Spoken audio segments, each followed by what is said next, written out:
পশ্চিমবঙ্গের রাজনীতিতে পালাবদলের পর এবার আরও একটি বড় পরিবর্তনের ঘোষণা। এবার রাজ্যে সরকারি বাসের রং বদল হতে চলেছে। দীর্ঘদিনের নীল সাদা রঙের পরিবর্তে নতুন সরকারি বাসে দেখা যাবে গেরুয়া রং। এমনই ঘোষণা করেছেন রাজ্যের পরিবহন মন্ত্রী অর্জুন সিং। মঙ্গলবার জগদ্দলের মজদুর ভবনে সাংবাদিকদের মুখোমুখি হয়ে এই সিদ্ধান্তের কথা জানান তিনি।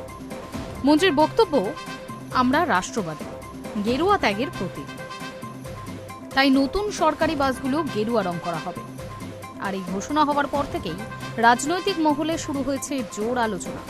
কারণ পশ্চিমবঙ্গে সরকার বদলের সঙ্গে সরকারি সম্পদের রং বদলের ইতিহাস নতুন কিছু নয়। একটু পেছনে ফিরে দেখা যায়। বামফ্রন্ট সরকারের দীর্ঘ ৩৪ বছরের শাসনকালে রাজ্যের সরকারি বাসের প্রধান রং ছিল লাল।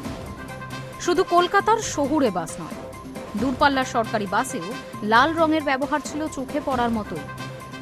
তারপর ২০১১ সালে রাজ্যের ক্ষমতায় আসে তৃণমূল কংগ্রেস। সরকার পরিবর্তনের পর রাজ্যের নানা সরকারি স্থাপনা, রেলিং, অফিস ভবন থেকে শুরু করে সরকারি বাস সব ক্ষেত্রেই নীল সাদা রং প্রাধান্য পায়। নীল সাদা রং কার্যতই সেই সময় সরকারের পরিচয়ের অন্যতম প্রতীক হয়ে ওঠে। এবার বিজেপি সরকার ক্ষমতায় আসার পর সেই ধারাতেই আরও একটি পরিবর্তনের ঘোষণা সামনে এলো। পরিবহন দপ্তরের সিদ্ধান্ত অনুযায়ী নতুন যে সরকারি বাসগুলি রাজ্যে আসবে সেগুলি গেরুয়া রঙে রাঙানো হবে। তবে এখন সবচেয়ে বড় প্রশ্ন, যে সরকারি বাসগুলি ইতিমধ্যেই রাস্তায় চলে সেইগুলির রঙও কি বদলে যাবে? এ বিষয়ে এখনও সরকারিভাবে কোনো স্পষ্ট কিছু ঘোষণা করা হয়নি। পরিবহন মন্ত্রীও পুরনো বাসের রং পরিবর্তন নিয়ে নির্দিষ্ট কিছু বলেননি। ফলে বিষয়টি নিয়ে জল্পনা অব্যাহত রয়েছে। এদিকে রাজনৈতিক বিশ্লেষকদের একাংশের মতে সরকারি সম্পদের রং পরিবর্তন শুধুমাত্র প্রশাসনিক সিদ্ধান্ত নয়, অনেক সময় তা রাজনৈতিক বার্তাও বহন করে আনে। অন্যদিকে সমর্থকদের দাবি, প্রতিটি সরকারই নিজেদের নীতি ও ভাবধারার প্রতিফলন বিভিন্ন সরকারি প্রকল্প ও অবকাঠামোয় তুলে ধরতে পারে।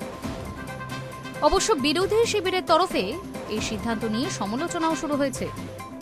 তাদের অভিযোগ, রং পরিবর্তনের বদলে গণপরিবহনের সংখ্যা বৃদ্ধি, পরিষেবার মান উন্নয়ন এবং যাত্রীদের সুবিধার দিকে আরও বেশি গুরুত্ব দেওয়া উচিত। যদিও সরকার এখনো পর্যন্ত এই বিষয়ে বিরোধীদের মন্তব্যের কোনো আনুষ্ঠানিক জবাব দেননি। এখন দেখার বিষয়, কবে থেকে গেরুয়া রঙের নতুন সরকারি বাস রাস্তায় নামতে শুরু করে এবং ভবিষ্যতে পুরনো বাসগুলির ক্ষেত্রেও এই একই সিদ্ধান্ত নেওয়া হয় কিনা। Hi News network.